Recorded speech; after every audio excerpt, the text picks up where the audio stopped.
Most are afraid of unknown depths, skirting shores thinking world flat, and with the island girls in celebration of new religion. Nobody led me or said this way. I sailed alone on makeshift raft with wind as companion.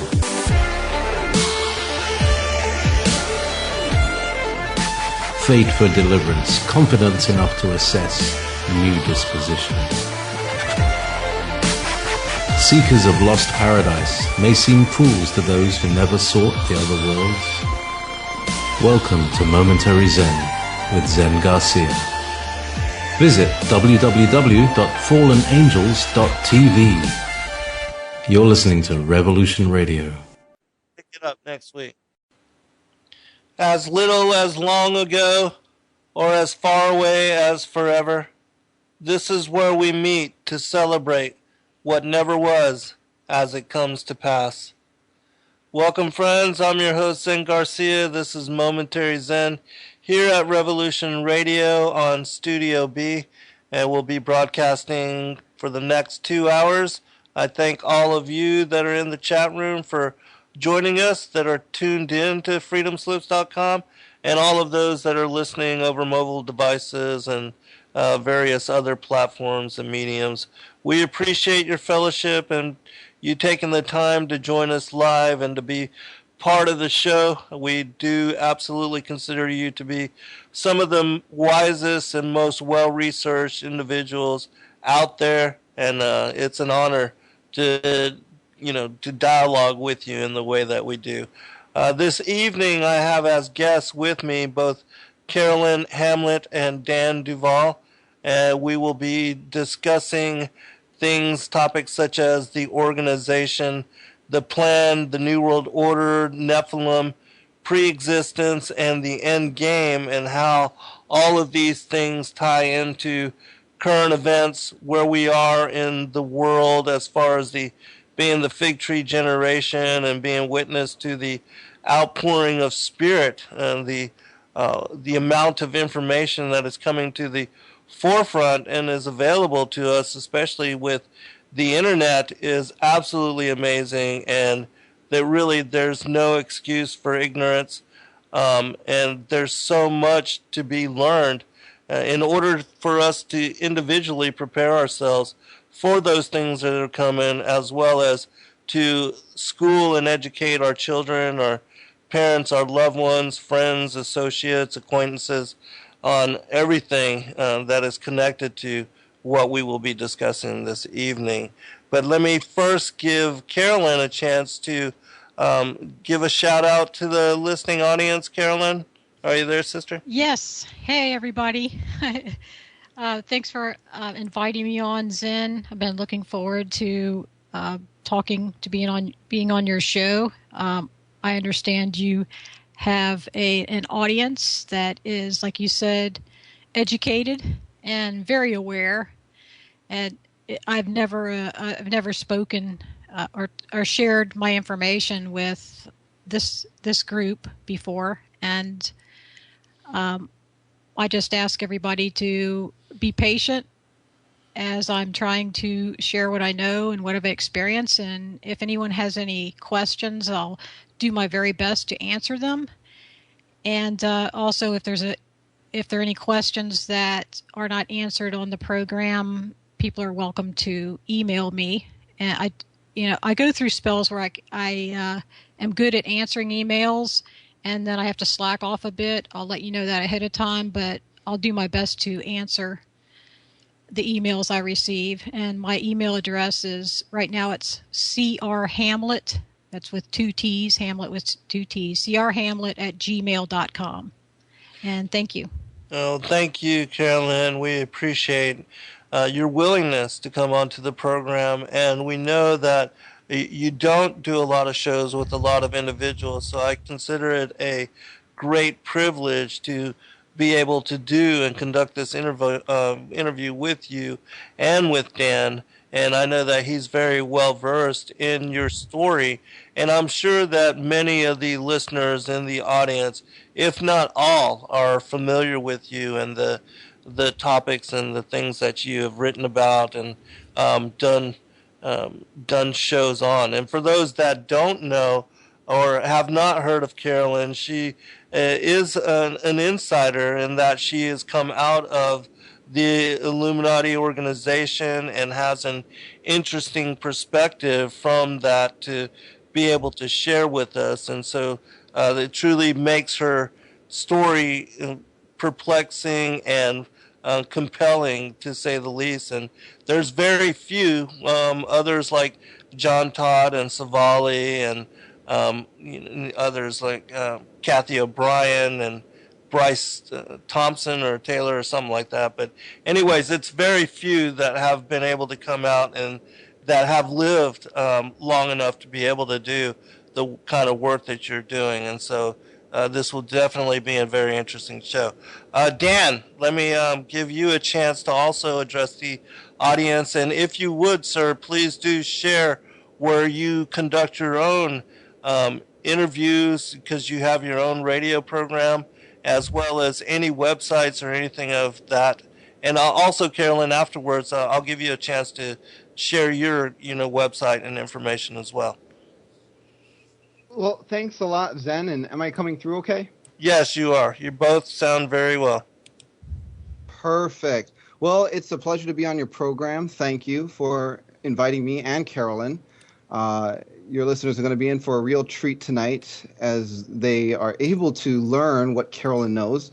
I am basically here to provide some support, possibly more in-depth explanations on certain things if necessary. And my personal website is bridemovement.com. That's bride as in the groom and a bride, and then movement.com. And from that website, people can be redirected to several of the things that we're doing, which includes a lot of interviews and information we've put out on the subject of mind control, which is the underlying, I guess you could say, common denominator when it comes to many of the things that are going on in the highest levels of the New World Order agendas, occult societies, and Luciferian groups. They all create trauma and use mind control techniques in order to do what they do and keep their people under their control. And,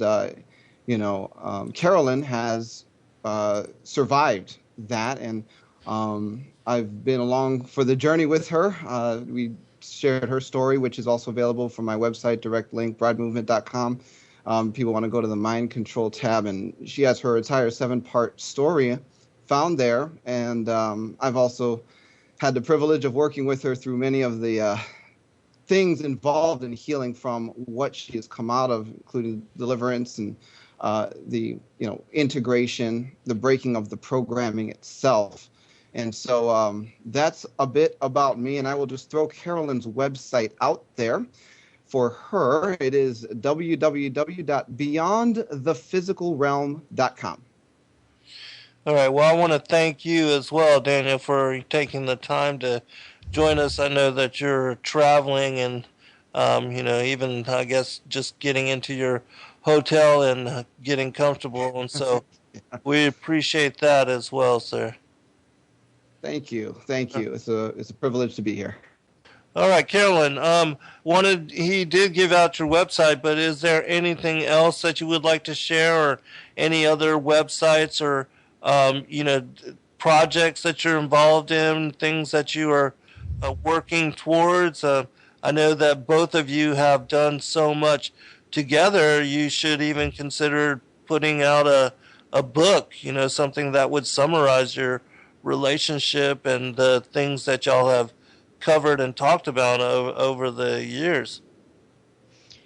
Well, I have many articles that I've written and I haven't put on my blog. I have to write when I can.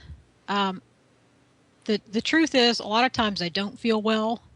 I'm determined this year I'm going to get myself back together. I've had to go through a lot of healing. As I spent most of my life not feeling, I was taught not to feel, and part of that's programming. But that if it's kind of like being a Spock, from Star Trek, and learning to live strictly out of the intellect, examine the emotions.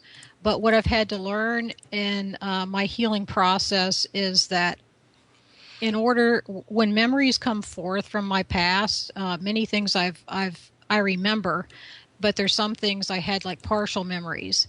When they have come forth, I have to heal from the memories because they're suppressed for a reason. And maybe sometime on this show we'll go more into that for the people that are not real familiar with how that works. But I'm having in my life, what I've had to do is try to learn how to live as a human being. It may sound funny to people, but I grew up with the belief that I wasn't really human and that actually superior to humans and living out of the intellect. And so it's actually a greater experience to be able to balance the emotions properly. It's like total honesty when you can be honest with your feelings. You don't have to be an emotional person, but the proper balance is something I'm finding. And so I can't remember exactly where I was going with that, but I guess that's basically what I wanted to share with that. About the articles. So there are a lot of articles I've written, and I will put them up when I'm able to. I have to finish a few more, and some articles I actually don't feel quite right about putting them on my blog yet. I feel like there's a proper timing. So I guess what I need to just ask everybody, if they're interested in hearing more of my story, this year I'll be making a point to get more out there that has already been written. And as for a book, man, I've written enough for a book, but that's tough stuff. It's easier for me just to throw stuff up on my blog when I can. So I just it's a day at a time for me, really, day at a time. Well, I'll tell you, even with all the articles that you've written and published on your blog, even if you just put those and compiled them and then just wrote a real quick intro, that would be a book in itself, and it would be something that would be, because a lot of people like to read books in hard form. It might be something that could reach a greater audience, and just keep that in mind, because if you ever would like to or would need help on a project like that, I've been doing books, for a very long time, and I could certainly help, and it would be something that you could get out in really a month just with all of the information that you have on your blogs. But with my story, it's part of the problem is that it isn't just a third dimensional story. There's stuff in my life that was happening, like there's the facade of my life. It was it looked like a normal life, everyday life. Mm-hmm. But yet I had a bunch of stuff going on at the same time. So, I mean, when people listen to the recordings that Daniel and I did, I think that there's seven groups of recordings. It didn't even cover.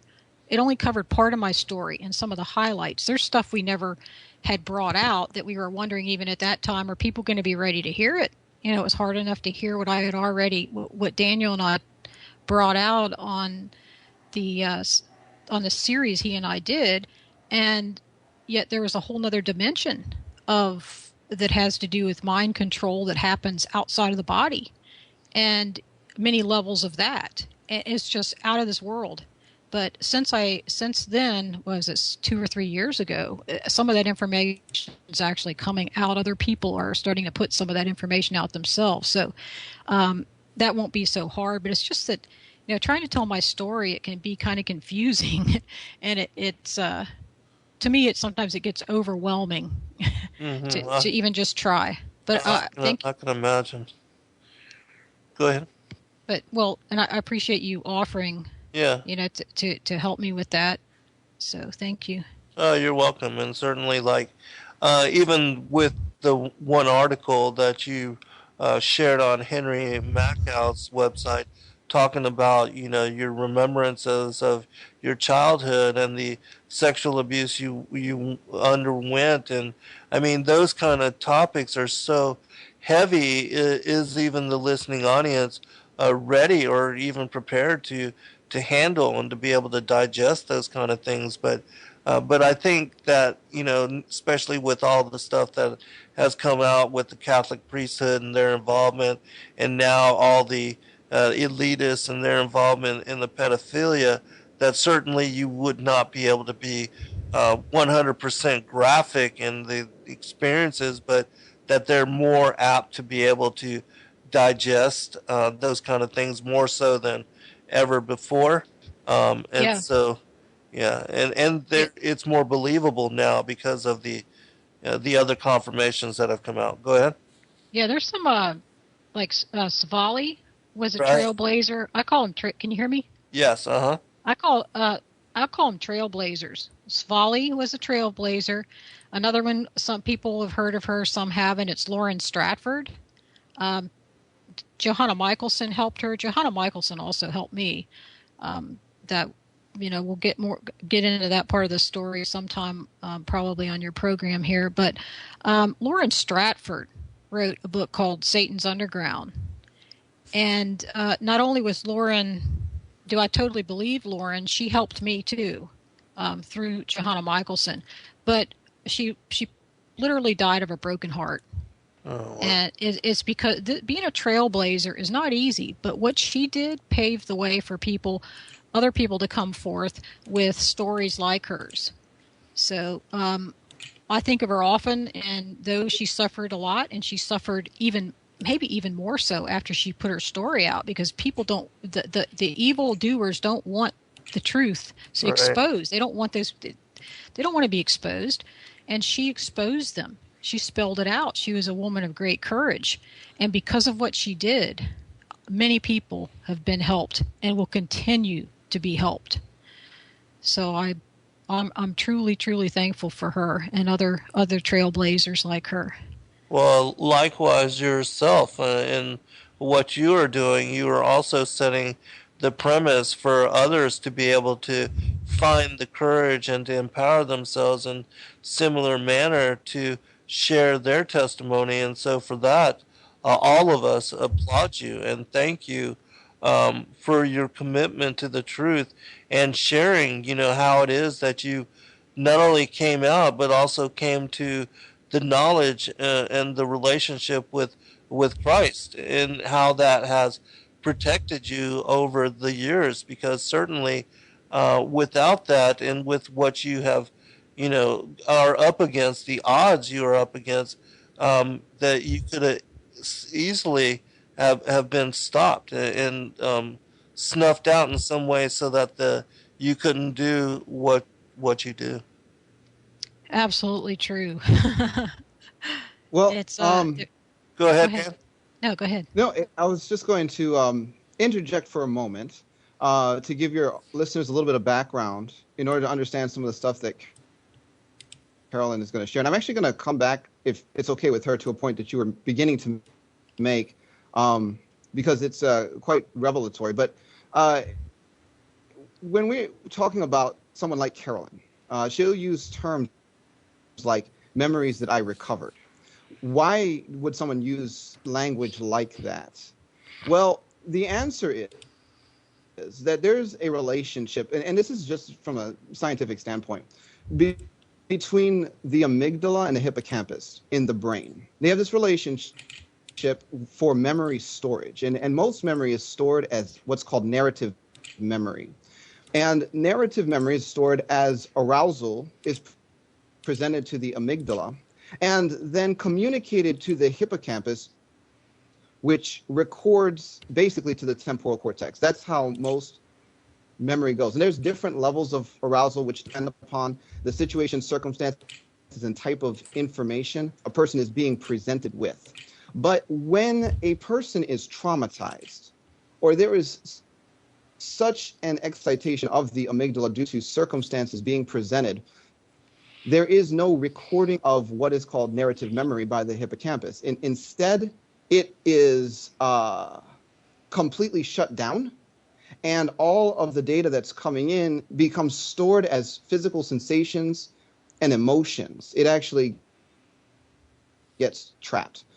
So when people go through highly traumatic things, like the kind of ritual abuse that people that are part of New World Order groups are subjected to, many of those memories will not be available to them until they are able to get past what are known as amnesic barriers or walls, which can involve, going through the physical sensations that were present when the memory was recorded, because it is actually stored as physical sensation, emotions, so on and so forth. This leads to what is known as dissociative identity disorder, which is endemic to any person that has really been used by some of these groups, because by creating trauma, they are able to do something they call splitting the core, which creates, on what's known as a dissociative spectrum, maximal dissociation, leading to the creation of what's known as a dissociated part or alternate personality. And these are known as alters. And with recording, the way it works is many of the alters within a person will actually have those memories that didn't get written to the temporal cortex during the events under which they were created. And it creates quite a complex problem. This is what someone like Carolyn has to overcome. Now, when you were beginning, Zen, to get into some of the stuff on the sexual side of things, Carolyn and I discovered a really cool individual called Candy, and I don't know, I'm just going to leave it at that. Carolyn, if you want to get into some of the information surrounding her, because you've really never been public with that part of your story. If not, obviously you don't have to share anything, but I just thought that would be quite fitting based on the way this started. Well, definitely an interesting situation.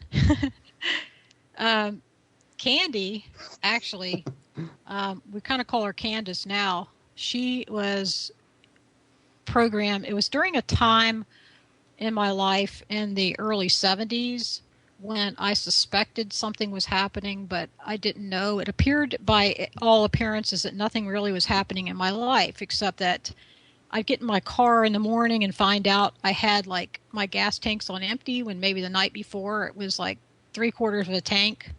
I kept thinking somebody was siphoning gas out of my car. I always hated the telephone, couldn't stand to hear it ring. And I know what that's from now. I had people or plainclothes policemen coming to my window in the middle of the night, but I already knew they were there. And it's like I woke up thinking somebody could be looking through my window right now and shining a flashlight. And I would wake up and look, and all of a sudden I'd see a flashlight coming from a distance. I had just like very, very, very strange things happening to me that made no sense whatsoever. The FBI was after me, I mean, for real, and trying to recruit me, but pressuring me in some way, but I knew there was more going on. I didn't know what it was. Well, and actually one alter came forward early on, and it's actually a male alter, but it turns out I was contracted out to the mob, is what happened. And the male alter was created. I remember, it's like photographic memory now. The memories all came back. The names match up to people. I've checked it out, even the people in the mob, the nicknames. And, in real life, I actually was very close. I went to school with a lot of the mob kids and was like family to some of the mob people.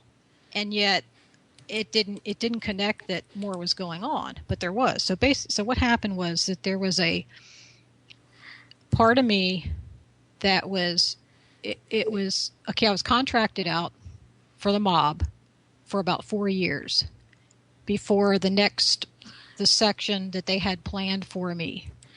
And an altar was created that they named Candy. And the male altar was the protector of me and Candy. And Candy was called a Monroe model. Was, in fact, what I was told is she was a better Monroe than Marilyn Monroe.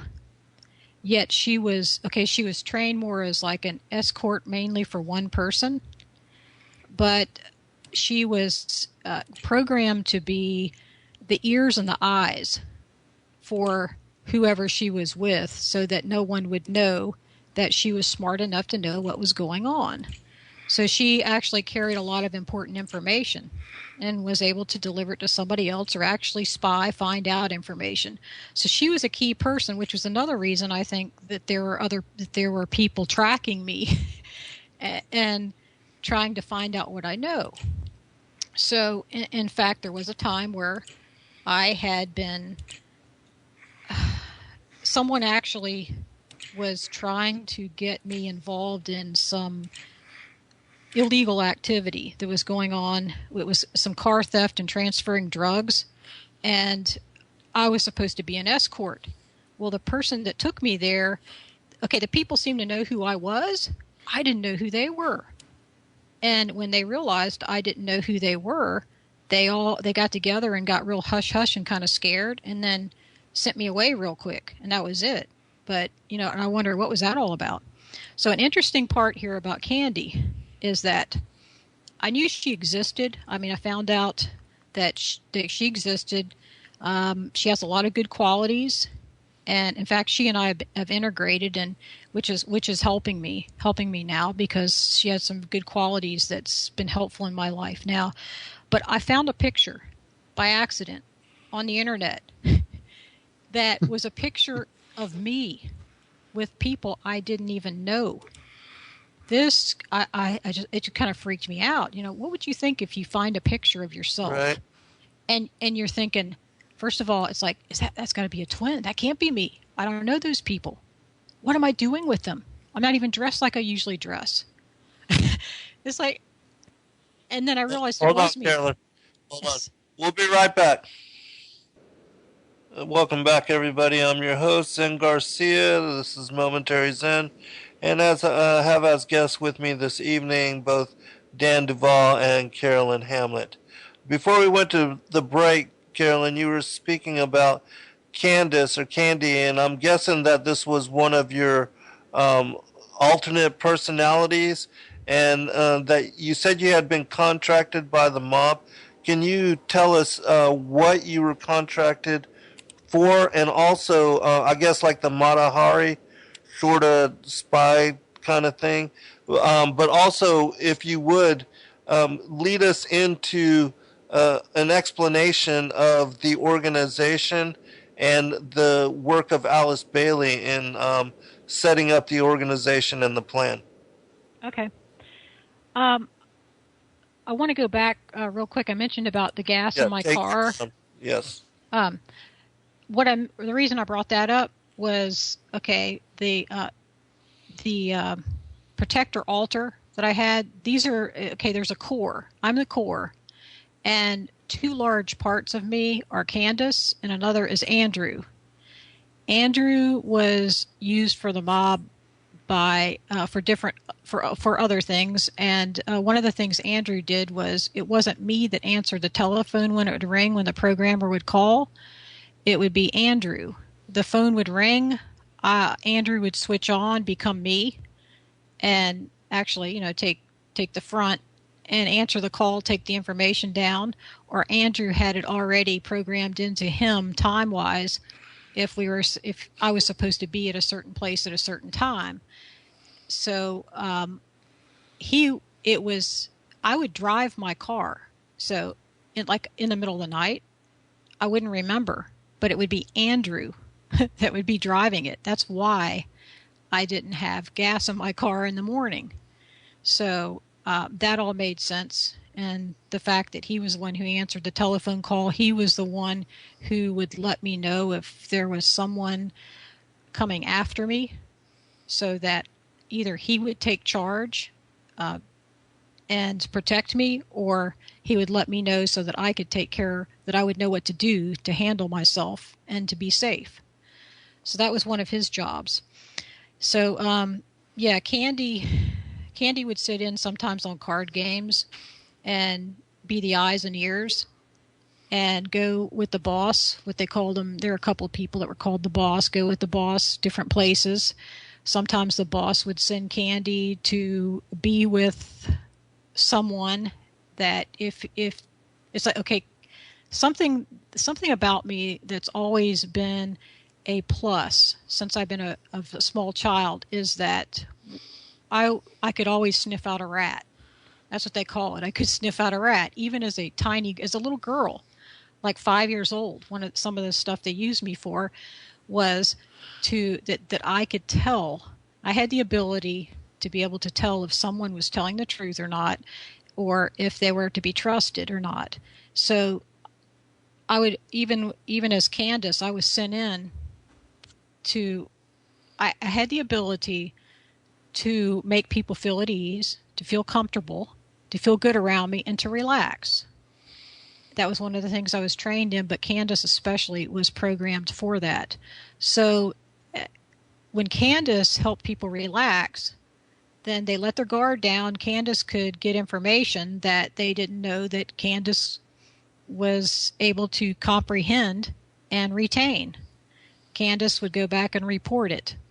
So, I mean, actually, I'm laughing because it's a nervous laugh. When I laugh, people criticize me sometimes because I laugh inappropriately. I'm telling you now that I do laugh inappropriately, but it's not because something's funny. It's a nervous laugh. So, that's some of the ways Candace was used, and also not so much sexually, like passed around, but with some people. I mean, Candy was trained as a sexual model and was trained to do certain things, but also involves a type of witchcraft, and it's like a sexual type of witchcraft.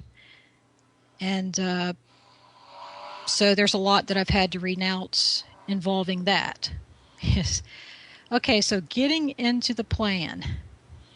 And the organization. And the organization. I began calling it the organization probably, 20 years ago. People kept asking me, they would want me to tell them about some of my background. When I was trying to explain it, this is when a few people were starting to they were starting to hear about the New World Order. And I was trying to tell them what my background was, and they would say, well, what club or what secret society did you come out of? What was the name of what you came out of? And I said, they don't have a name. I mean, they absolutely don't have a name. So I started calling it the organization because it involves this physical earth. It involves the supernatural. It involves many different realms, many different beings in the supernatural. It involves numerous hierarchies on the earth and in the supernatural, and each hierarchy has so many levels that can act independently of each other. They're all contained. It's like hierarchies within hierarchies, and they're so well organized and orchestrated, running like a well-oiled machine. The best thing I could describe it as was the organization. The organization has an agenda. They have many, many, many agendas within the main agenda, and it all centers around planet Earth and humanity. I'll tell you this now, humanity is much different than most people know. And, I mean, Christians don't even know. They don't get it yet. So a lot of people that are not Christians actually get it more about the spiritual side of humanity that a lot of Christians don't get yet. So, I'm hoping that some of this group that is listening tonight will be able to understand where I'm coming from, because maybe they already understand some of the supernatural. That's what I was raised in with the super. To me, as a child, the supernatural and the natural were one and the same. In fact, the supernatural was my reality more so than the physical, because that's mainly where my teachers existed. And my physical teachers also took orders from the supernatural. So the plan is what the term the plan became more popular through Alice A. Bailey, from Madame Blavatsky and Alice Bailey. And okay, like the Ascended Masters have had names for themselves throughout the centuries, thousands of years. And they, with this last, a couple of hundred years, what they've called it is the plan.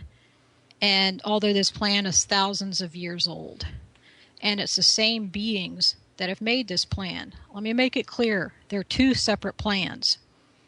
I lived my entire life up until, I guess I was around 33 years old.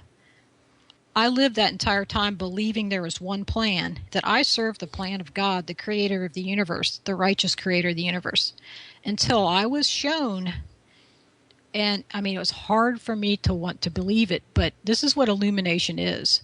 When you get to the top of the organization, what I call the organization, you find out exactly what their plan is all about. It's not about evolving like physical or spiritual evolution. It's devolution.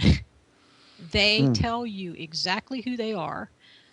In order for me to understand exactly who they are, they had to show me who Jesus Christ is. And man, I could talk to you. I could probably talk to you for hours about what the difference I know of their Christ or Christs compared to the Bible, Jesus Christ. I'll tell you that if you read the Bible, you read the New Testament, Jesus Christ, the Christ isn't the avatar. Jesus Christ is exactly who he says he is in the Bible. God has a plan. There are two plans. God, the creator of the universe, has one plan. Humanity is far superior than any of these ascended masters that are trying to dupe people into thinking that the plan is God's plan to elevate humanity spiritually. So I grew up from I was born in 1953. My mom served the plan she was recruited in 1941. She was instrumental in helping with the United Nations getting that set up. Let me tell you that the New World Order, this is what a lot of people don't get. That people will be smart enough to realize that there's a lot going on in this world, that there's lots of agendas, there's lots of conspiracies, it's conspiracy facts. There's a main agenda. You can look at the physical third dimensional world and you can see that there's obviously a move toward a global order. And in the midst of all this, a lot of the people are aware and realize that the New World Order is not a good thing. You look at the globalists, the type of people that are pushing for this thing, they're not good people. They're Satanist. They won't say they are. Some of them will claim to be Luciferian, but the top people, they're Satanists. There's the top level that knows that Lucifer is Satan, and that's what I was getting at. Is they promised me a lot. They promised me a place of position in their New World Order.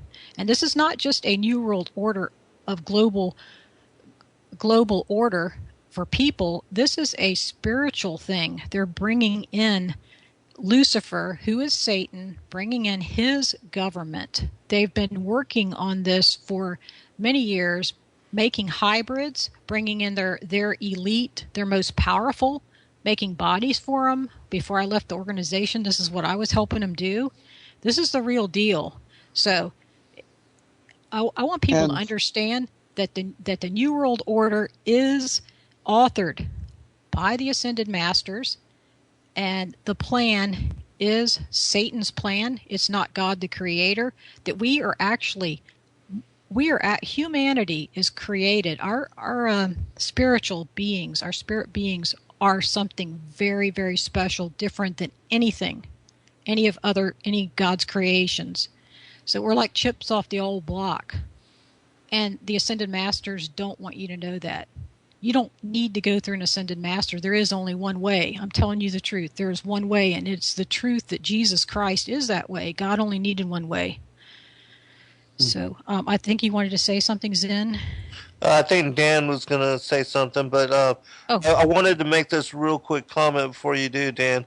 So basically you're saying that the Ascended Masters, even though people believe that they are the enlightened ones, the illumined ones of the quote unquote new age, that they are really demons and they're deceiving us and they're deceiving humanity really to accept Lucifer as God. Yes. And they're, okay, so I grew up, I was schooled by them. My entire life I was schooled by them. The same Ascended Masters that you hear, that you read about with Alice Bailey and Madame Blavatsky. In fact, the Master DK. I mean, I knew these guys. I worked directly with them. I know them. And I can tell you for a fact they are not what they claim to be. So, and I know the Spirit of God, the Creator of the universe, can show. I mean, he can show everyone that really wants to know, that he can show them in their spirit that I'm telling the truth. If you read the Bible and if you're really a truth seeker, then you will get the truth, and you will see that the Ascended Masters are not who they say they are. Yeah, see, this is a very important and key point because, as I stated to you earlier, predominantly this radio network, Revolution Radio, they are caught up in what I believe to be the strong delusion in that a lot of people believe the ancient aliens to be the creators of humanity. And they look to the Ascended Masters to be the saviors of humanity, and they are ready and ripe to buy into the whole thing that the aliens are gods, the Sumerians, the Anunnaki, that they are gods, are creators, and that they are also going to be the saviors of humanity. And so that's why I've been trying to warn against such deception for a very long time. Let's go to Dan, because I think he wanted to share a comment. Dan? Well, yes, and Carolyn is nailing a lot of things on the head. And people, they need to elevate their understanding, Zen, of what the last days actually means. There is a battle of kingdoms. Right. It's a battle of kingdoms and a battle of governments. And it's not Russia versus the U.S. It's the kingdom of darkness versus the kingdom of God. Absolutely. And you have humans that are interfaced throughout the world with one kingdom and humans that are interfaced with the other. And it is unfortunate that what many people do not understand, even those that consider themselves Christians, that they are, in fact, before they die, interfacing with what is called the kingdom of God and connected to that spiritual realm. Carolyn was one of those that was connected to the other spiritual kingdom and government. And that conflict is playing out in the world before our eyes, leading up to a moment most of us consider to be the second coming of Jesus Christ. But one of the major lies that the proponents of the kingdom of darkness and that government maintain is that they are the solution for man's ascendance to divine nature. Right. That's what they maintain.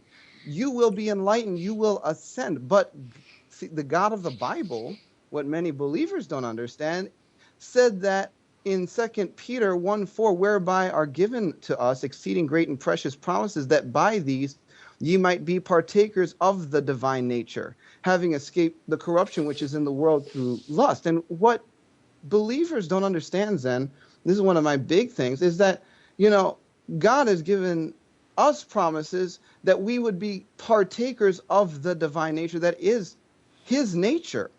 So the idea that ascended masters are offering something of value is flawed. Or at least it's in direct contradiction to what the Bible states.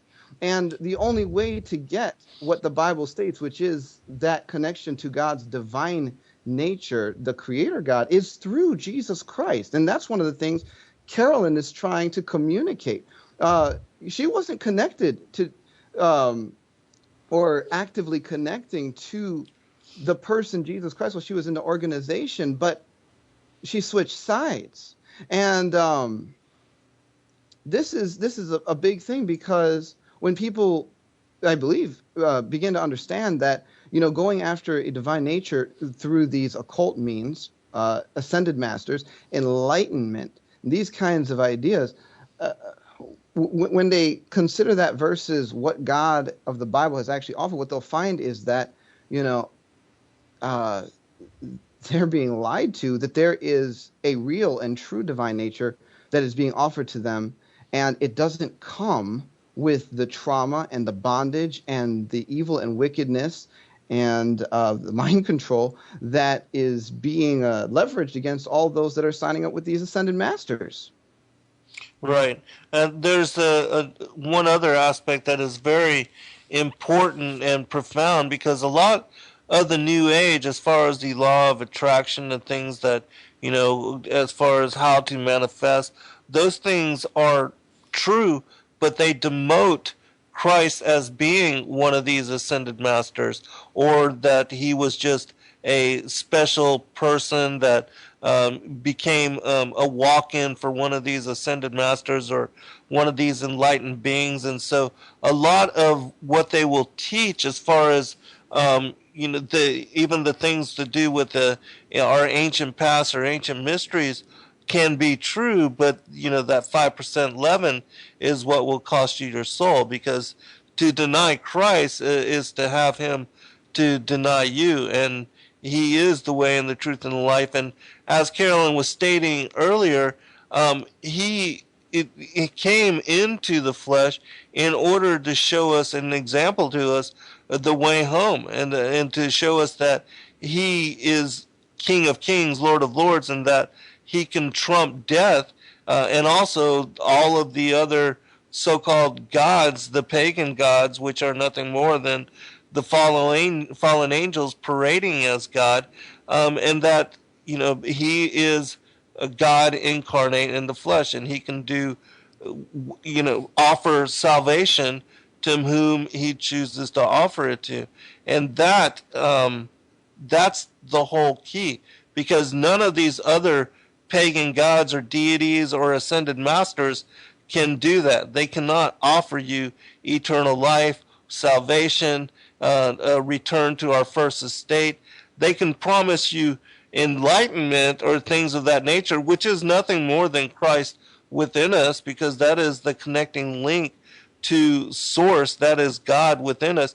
That's what is our spirit, that part of us that gives our flesh consciousness, warms our breath, gives us touch and sensation and the senses. But that is the part of us that can inherit eternal inheritance, but it's only through allegiance to him and accepting the grace that he has offered to us in dying on the cross and giving us a forgiveness of sins and a chance to return to our first estate through him. And that's the thing that they don't teach you or don't want you to know. Carolyn? Absolutely. There are a few things that I could say. Hold on, Carolyn. We'll be right back. It'll be just a few minutes. Hold on, everyone.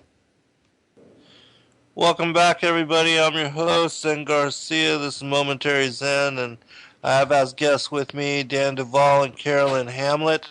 I do want to remind everybody that Revolution Radio is the largest corporate-free, commercial-free radio network on the internet and on the planet, and that in order for us to continue doing what we do and sharing the information that we share and utilizing it as a platform of truth, we do need your monetary support in whatever ways you can share it with us, and to not put yourself out in any way if you cannot afford to, but certainly those of you that can, please, for the price of a Happy Meal if you eat at McDonald's, which I don't. But if you for the price of one meal, you can buy access to the archives and download in MP3 form shows going back to last year of all the various hosts on both Studio A and Studio B,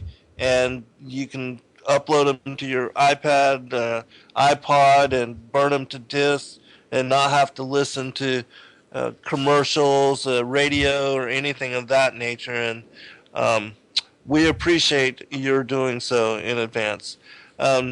Carolyn, before we went to break, we were talking about the plan and the organization, and I wanted to also get you to, if you would, comment on your experience in the Heavenlies as far as your memories of pre-existence, and if you could tie us into or let us know anything that you were told by the Ascended Masters as to how humanity got here, who the what people call the Dracos or Reptilians or the Nephilim, who they are, and also how they got here. Any information along those lines?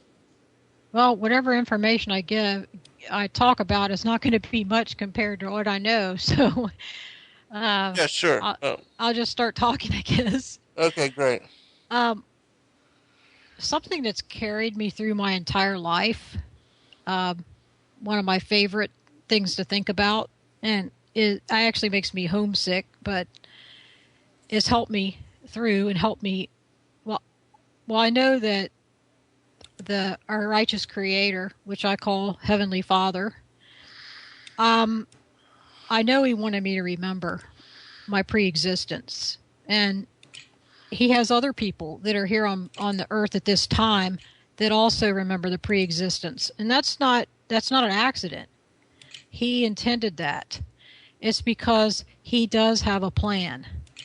And what I remember, it may not be as great detail like the Zen remembers, but what I remember was that, at least in the area, I call it the Heavenlies, I was an adult.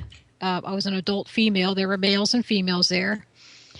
Okay, now the reason I even like to tell people about this is because I am hoping that it will stir up within people's beings a remembrance, that they will realize that memory is also in them. It'll start stirring it up, and they may think, yes, I think I remember that. Because when you get to Earth, it's okay. Children are more sensitive to the supernatural than adults, and as they get older, they lose that. It's like they forget where they came from. So, in the organization I came from, they knew this, so they encouraged me, my physical teachers, mentors, as well as in the supernatural. They made sure I would remember things, but something that maybe they wouldn't have wanted me to remember, but I did, was being in the Heavenlies before I was born. And what I remember, everything in that place was energized by the presence of God. Everything was beautiful. It was holy. The colors were more vibrant than on Earth. It's like everything is black and white compared to what's in the Heavenlies. It's just a completely fulfilling feeling. Just love. Everyone loves one another. The sun is God Himself. There isn't no real sun. I don't remember any darkness. It was total light. I couldn't see God's face. None of us could see Him, but He was so present that we could almost see His face, almost see His features. But we felt Him everywhere. He surrounded us. He was in being. Every blade of grass, every flower was His energy and His presence, and everything gloried. It actually praised Him. And, the word praise probably irritates some people. They don't really understand. I mean, maybe they've heard some Christians just overuse that term, or they feel like it's been overused. That's the only word I know to say is to describe it as like praise because, okay, imagine the presence of God energizing something so much that it would be like a pressure cooker. If they were not able to praise and the glory and the beauty of everything that is of God, they would just burst, blow apart. So everything is receiving and being fed the presence of God, his energy, his love, all that he is. And yet it's inhaling him and exhaling it. And as it exhales, it's like it's music. It's everything is like singing and music and praise because the presence of God is praise. I don't know how to describe it really. You just can't help but the joyousness is praise. So that's what the Heavenlies was like. Just real quick, just an interjection here. If someone wants to go to the Bible and look up the names of God, there's many names of God. They all are him. They all are an aspect of him, but it's one God. He's many things, many, many, many things, wonderful things. So, okay, but going back to the Heavenlies, I was, in my area, we all wore white robes. Everything was bright and shining, bright colors. We wore white robes, and I heard my name called. Okay, we're all given spiritual names. When God creates us, we all have different names that is the essence of our entire being, that he created the name. He created the name for us, and our name means everything that we are. It's what he created us to be. He has a plan for each and every one of us. He loves each one of us more than anybody can ever imagine. So I want people to think about that. But they have a name. Everybody's special to God. His fingerprint is on each of us. Okay, so going back to the remembrance of I heard God call my name. I was a report somewhere. I reported to the place. There was a mentor there who was an angel. He didn't have wings, but the interesting thing is he's appeared to me in my life several different times here on earth as to save me or to give me instruction. And he also appeared to a friend of mine when I was in trouble and my life was in danger and actually told her where to find me and to help me. And if he hadn't done that, she hadn't found me, I wouldn't be here now. But this particular angel was the mediator and talking. They were talking with God. It was like, basically what it was I was asked to go on a mission. It sounds weird, but I'm not the only one that's reported this. What God showed me was 3 different types of lifetimes I could have. He said I didn't have to go. I could stay there, but that he was sending a group of people or a group of us to Earth at a certain time period because it was the end of his plan. And that we were needed and he would be using us to orchestrate his plan and to help people. Okay, so this particular mission was designed specifically for someone of my personality. I was told I didn't have to take it, someone else could, but God actually was hoping that I would take it.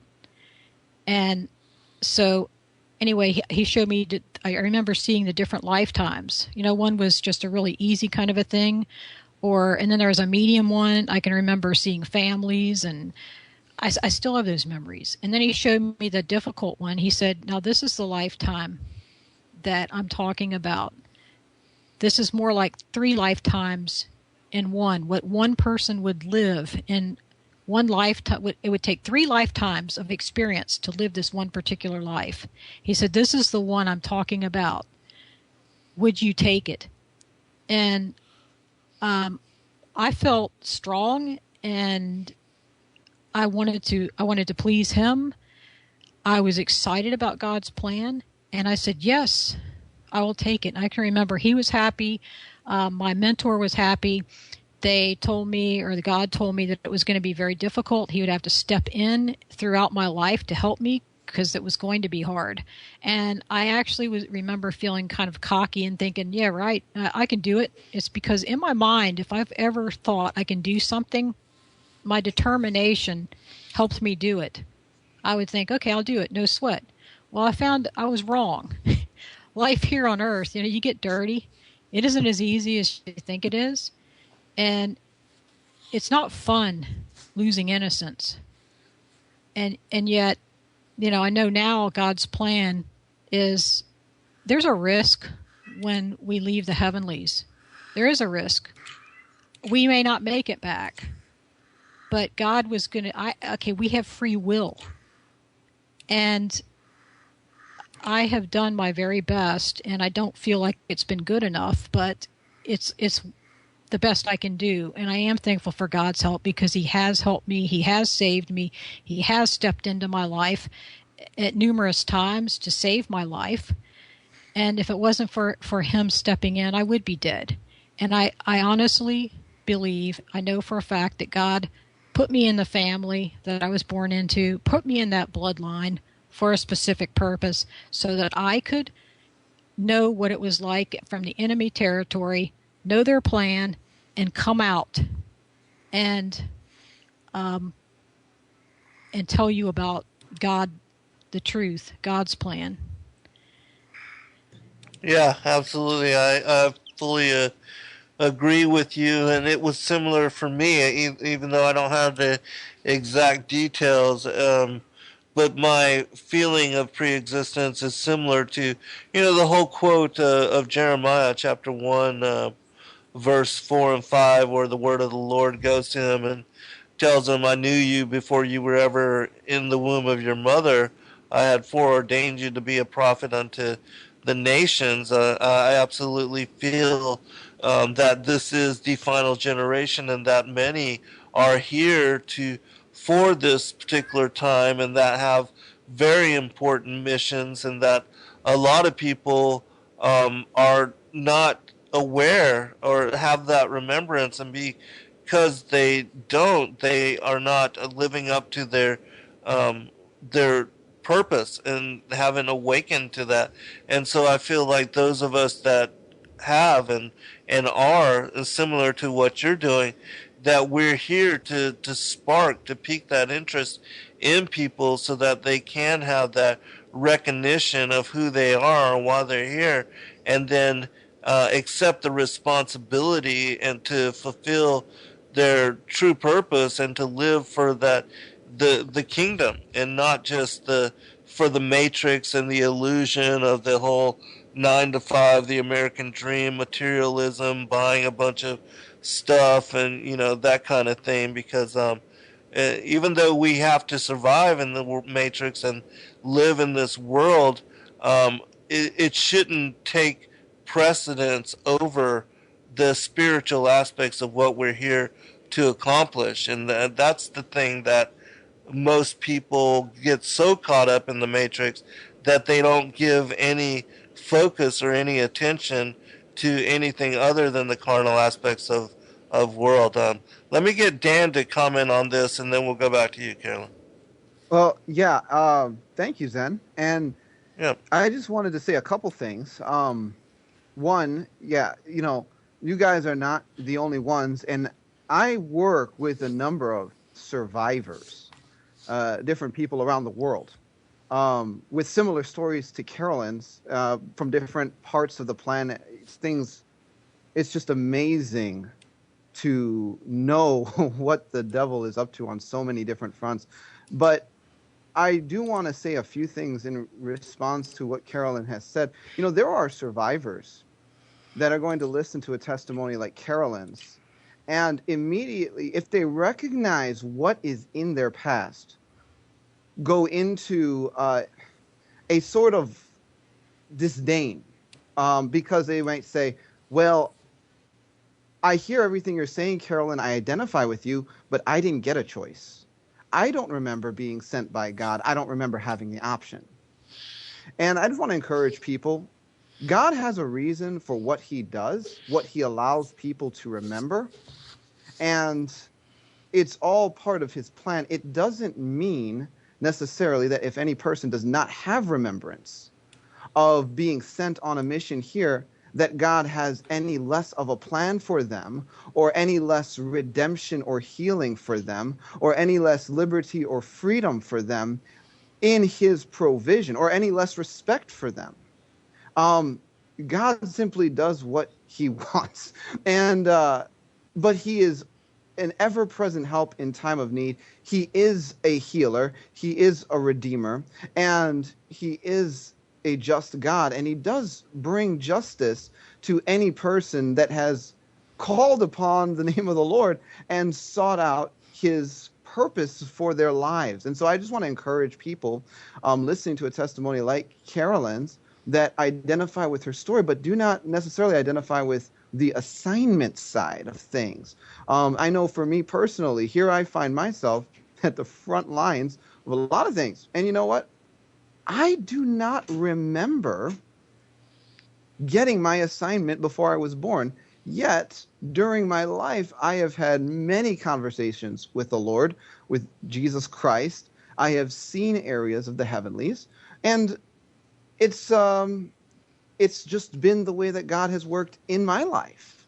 And so that's all I wanted to say on this subject for now. Well, I think that's very important, what you said, Dan, because a lot of people have asked me, how do I come to such remembrance? How do I access such memories? And, I think it all has to do with, some people are led to such remembrance and others aren't, but not to be discouraged if you are not. Just seek earnestly and persistently, and hopefully you will be granted such insight. But if not, don't be discouraged. Just always go about as far as your relationship with the Most High. Carolyn, we've got 2 questions from the chat room. And we're almost to break, so you'll probably have to answer these when we return. But anyways, Thunder asks if she was given any specifics on Planet X or on the dark star brown dwarf in our solar system. And then Olive asks, have you read the excluded books of the Bible, such as the Nag Hammadi Codices and things of that nature? We still got like 5 minutes till break, so. Okay. There's a lot of things I know about and were told about, and a lot that I wasn't. And that's the way it works in organization. I did get out knowing quite a bit about a lot of different areas, but Planet X was something that I was never told. They never mentioned anything about Planet X. I heard a lot of other stuff, but not Planet X. Perhaps my mom knew something about it, but all that information she had died with her back in 1971. I wish she was alive today because no doubt she would have been quite a threat to the organization. You talk about the Nag Hammadi. We had books when I was a little girl. I looked at them. I don't remember, at this point right now, I don't remember anything about them other than the fact that we had that information. Now, if somebody specifically asked me a question that had to do with some of the ancient information, I might be able to talk about that. Sometimes I'll know information that might be within books that I don't know it's in a book, but I might know the information. Okay, so well, I'm sorry if that's... you know how the Nag Hammadi that speaks about the archons, and then Arizona Wilder in her testimony, she talked about how the elites are possessed by the reptilians or these dragon-like beings. There's seraphim angels, and I've heard you and Daniel talk about walk-ins. So could you comment on that or talk about that a little bit? Well, that's a pretty extensive subject also. One of my alters knows more about reptilians than I do. Yeah. That I consciously do. And that particular one pretty much said it all ends here on planet Earth. That there's different species of reptilians. I personally don't remember seeing reptilians, but I was told that when I was a very, very little girl that my bloodline, and actually the bloodlines I came from, were not human. and that we were physically different than humans and superior and spiritually superior. We also apparently some of us are able to shapeshift, and that, of course, happens. It's like mainly you need to have that attachment to the supernatural, and it is a genetic thing, and it's a something, at least in my bloodline, is inherited from almost like you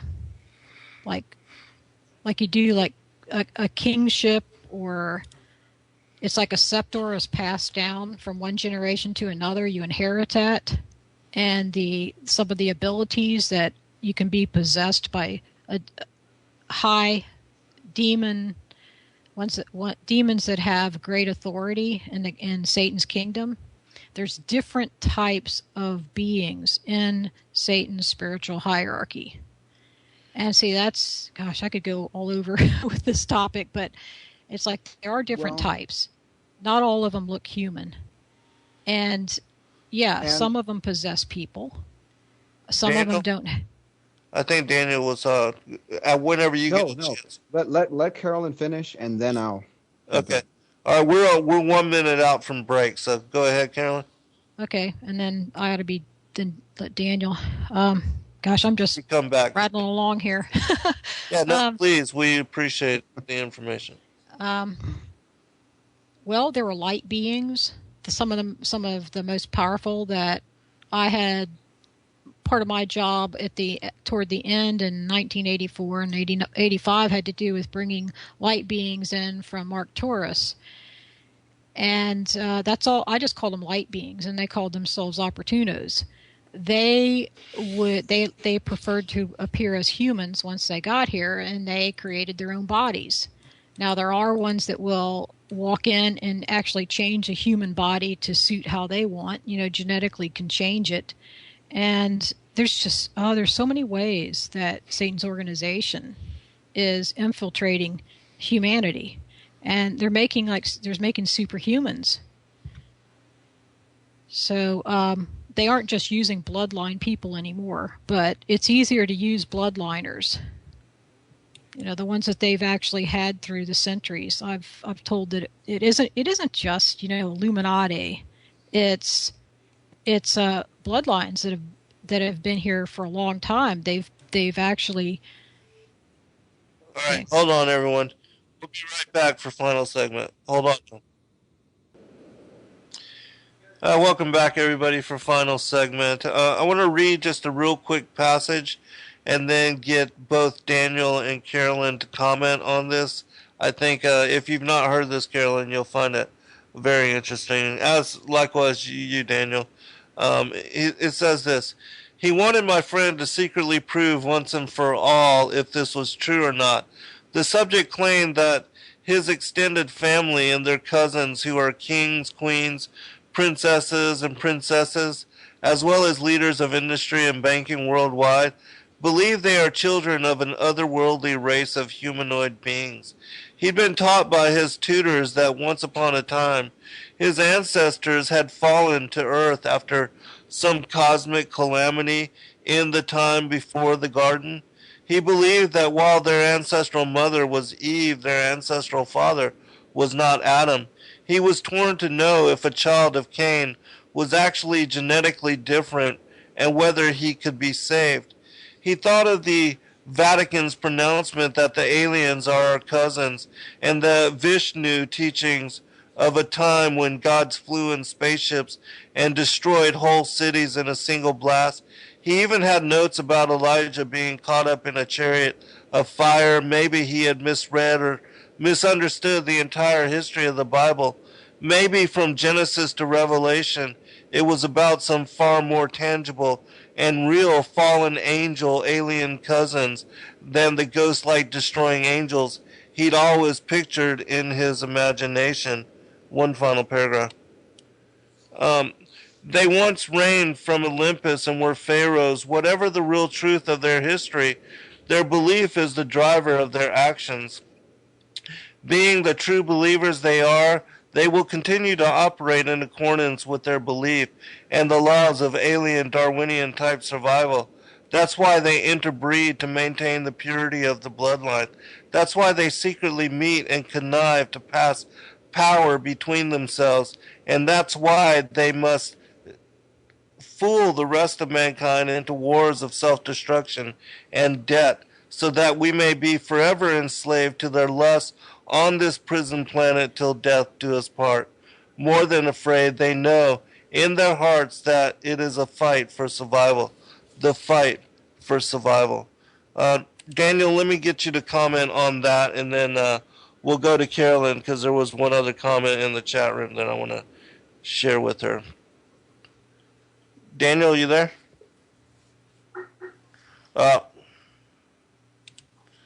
Daniel had dropped off, so he missed what I just read, Carolyn.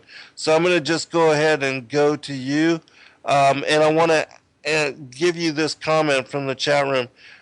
Mer Bailey says, Carolyn knows about walk-ins, the walkthroughs too. Ruth Montgomery, for one, wrote that spirits are drawn to those in power. And so if you would, can you comment on what I read and also the comment from Mer Bailey in the chat room, and then we'll go to Dan, because I know he wanted to share something before we went to break. What you read, I could pretty much take it sentence by sentence and comment about it. It's like I can relate to pretty much everything that you read from some standpoint, from my memory before I was born to what I experienced in my life, what I was taught was my ancestor heritage, who the Ascended Masters were, the plan, where they were going with it. I mean, one of the things I did want to mention, though, was, and this goes with one of the first things that you mentioned there with what you just read, and it is that when I was in the Heavenlies, I do have a memory of the beings that they call the Ascended, that go as the Ascended Masters now, were there. I remember when they were expelled, they thought I was going to go with them. I didn't. And I can remember them. It was like there was the division in heaven, and they were. It was like they were drifting on a cloud, but it was like you cut the rope and you set up a drift. You set up a drift. Actually, I'm starting to get an echo now. Yeah. I'll try to be able to ignore it. Okay, so that I think is pretty interesting in relation to what you just read about being cast out. Now, garden time, yeah. Yeah. Now, I never had any particular teaching that had to do with Eve and being of any lineage from that. What I was taught was that my bloodline, as I said earlier, my bloodline or bloodlines came from several different places, and that we had interbred, but we were all from different planets. We didn't necessarily have physical bodies on the planets, but we were superior. That some people were more like the physical, but some of us were. Well, they didn't tell me what kind of bodies they were, but basically we were superior, to be proud of it. If we were very arrogant, looked down on humanity, but at the same time, we were taught to, as the Ascended Masters are trying to get people to think that they're all love and compassionate. Well, behind all that facade, they're not like that. They're actually as arrogant as all of us, and they're it's like boot camp, from what I've heard. Like the movie Metal Jacket is nothing compared to what Marines go through. These Ascended Masters are worse than that. And it's dog eat dog.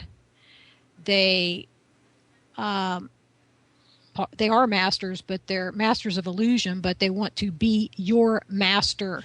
They don't want you to get to realize who you really are.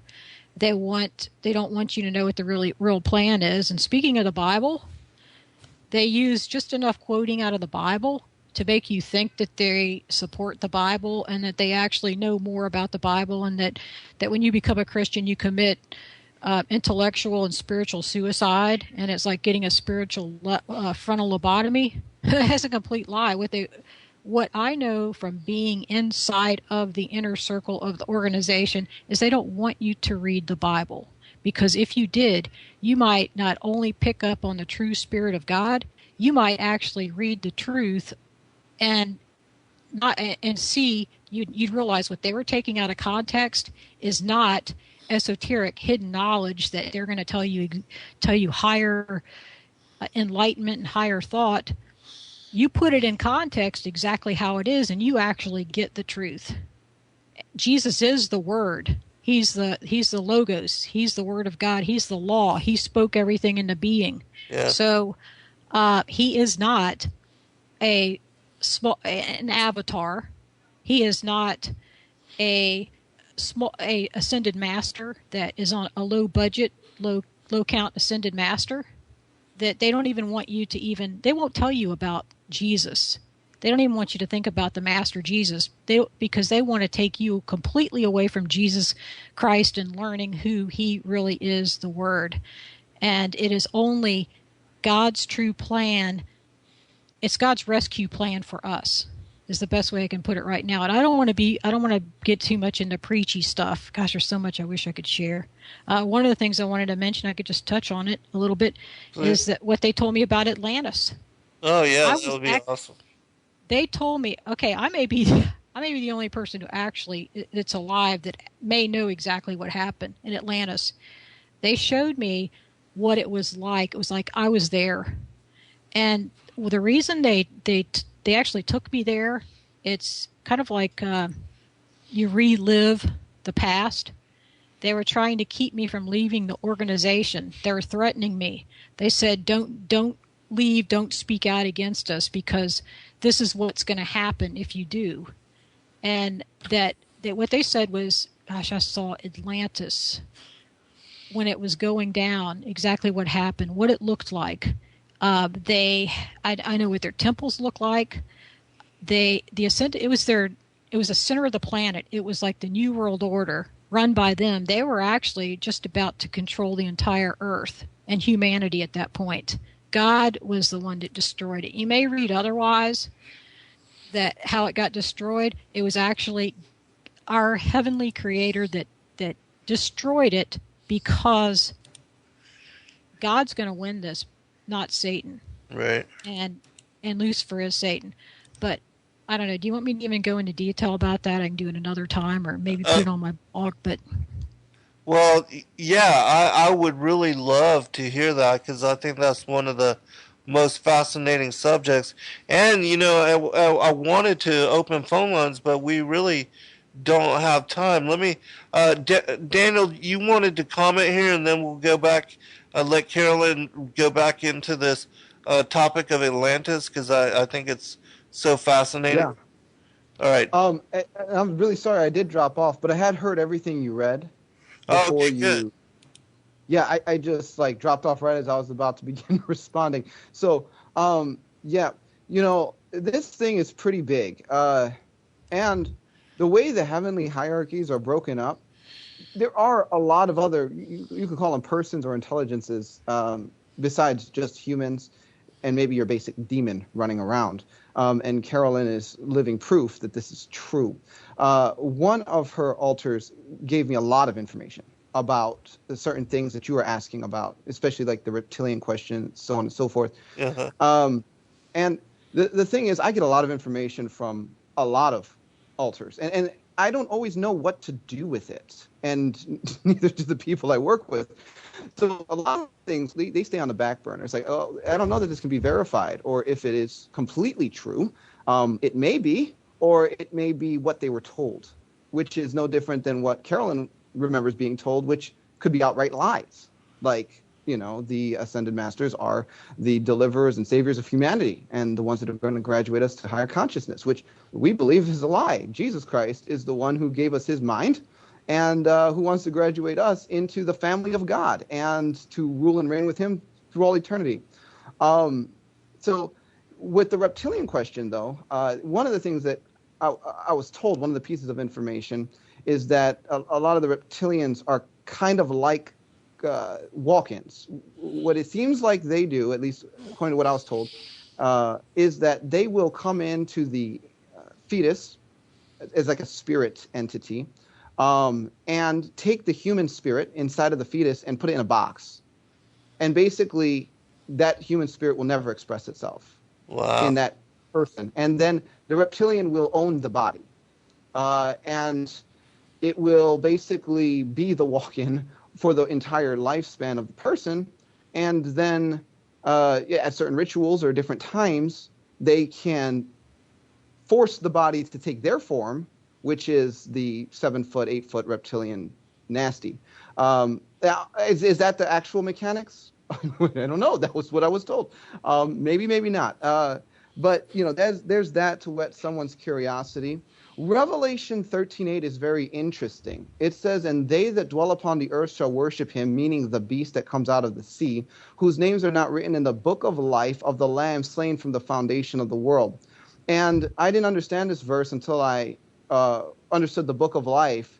And I realized when I studied that out that study is found in my newest book, Kingdom Government and the Promise of Sheep Nations. But the book of life actually is a recording of every person that's ever been born, because God knows every human. Yes. And those that are never written into the book of life are actually non-humans. They're not even human people. They're other life forms.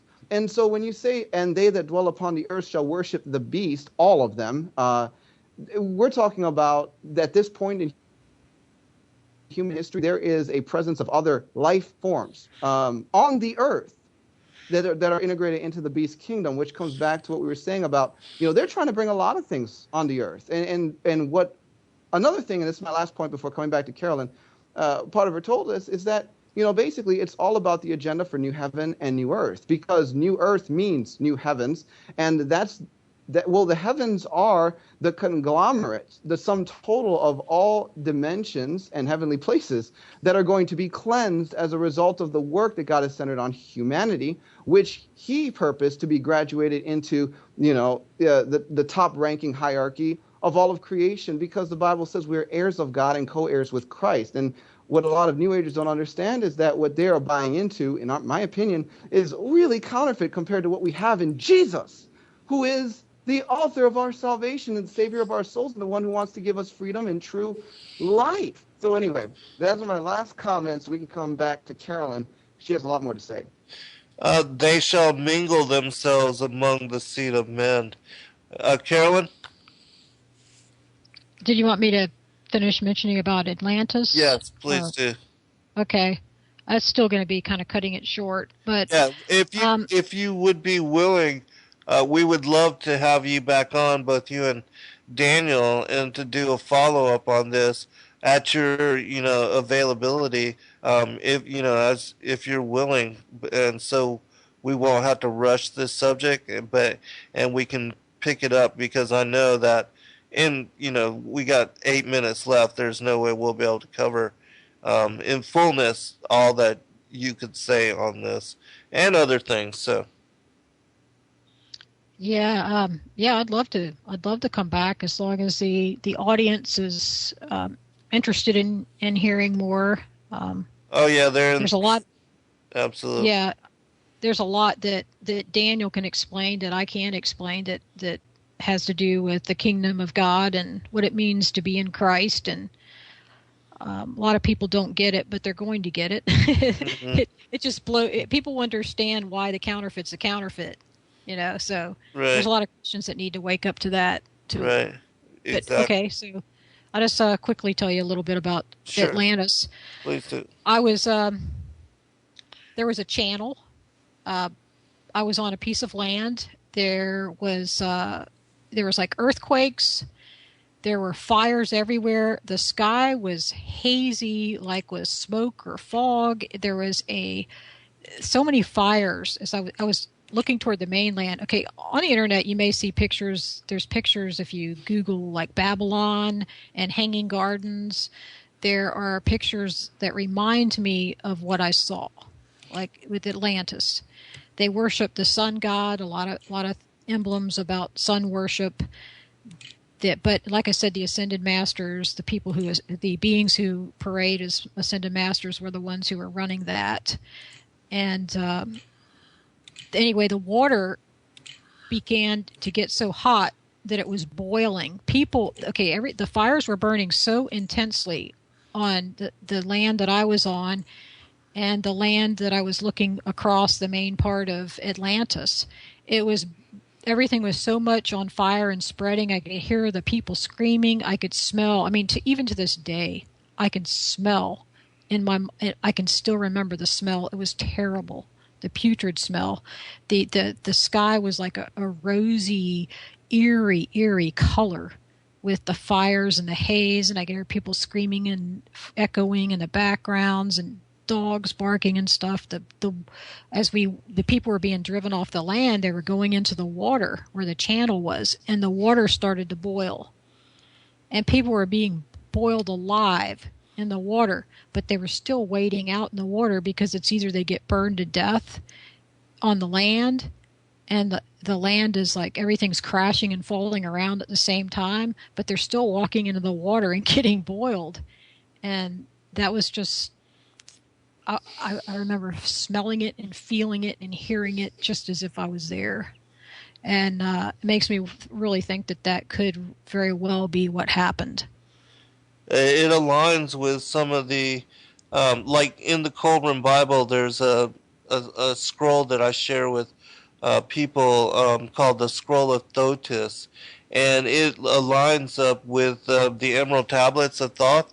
In Thoth, he speaks about himself as being an Atlantean priest king, and he talks about the time of the destruction of Atlantis, and it mentions those things that you are talking about in those scrolls. And so I absolutely believe that what you are saying is the way that it went down, because it's spoken of precisely in that manner.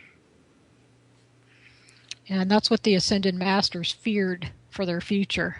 Mm-hmm. It's like they believe they're going to win, but at the same time, they have fear, because Right. They know if you actually get it and you know the power of God and you're in Christ, that their power is limited and they actually can be snuffed out. Right. So I don't know. That's all I can say. I'll say about that for now. Looks like we're about out of time. We've got 4 minutes remaining, and I apologize to the listening audience that we were not able to take calls. I know that a lot of you would like to ask direct questions to both Carolyn and Dan, and so we'll work out a time to have them back on in the near future. We do have some other guests lined up, so whenever we can make that happen, we will do so, and we will definitely make a point to accept calls during that time. But in the last 3 minutes, I'd like to give you both a chance to tell us again your contact information and also your websites. Daniel, where you do your radio programs, all of that information. Carolyn, let's start with you. Okay, I have a blog. It's beyondthephysicalrealm.com. That's pretty much it. I'm not on Facebook anymore. I'm considering going back, and when I do, I'll make sure it's an official page, because people were impersonating me, and that's why I went off of social media. So if I go back on, I'm going to make sure that it's people know it's me, and that nobody's trying to impersonate and spread false information. Yeah, absolutely. And I'm sure that they hound you a lot because of the work that you're doing. Dan, would you give us your information? Yeah, absolutely. Like I said in the beginning, our website is www.bridemovement.com, and that's bride like a groom and a bride, movement.com. On our webpage, the website is pretty self-explanatory. We do have a page that's linked to the homepage. It's called Mind Control. And on there, I have a series of what is called a Q&A on mind control that I did with a man named Dr. Preston Bailey. If people want to learn more about satanic ritual abuse, mind control, and programming, and how all that works, because it's just, you can't explain it all in a few minutes. There's a lot to it. There's also Carolyn's entire series, and we'll be adding another series soon that we've been working on called Are My Memories Real?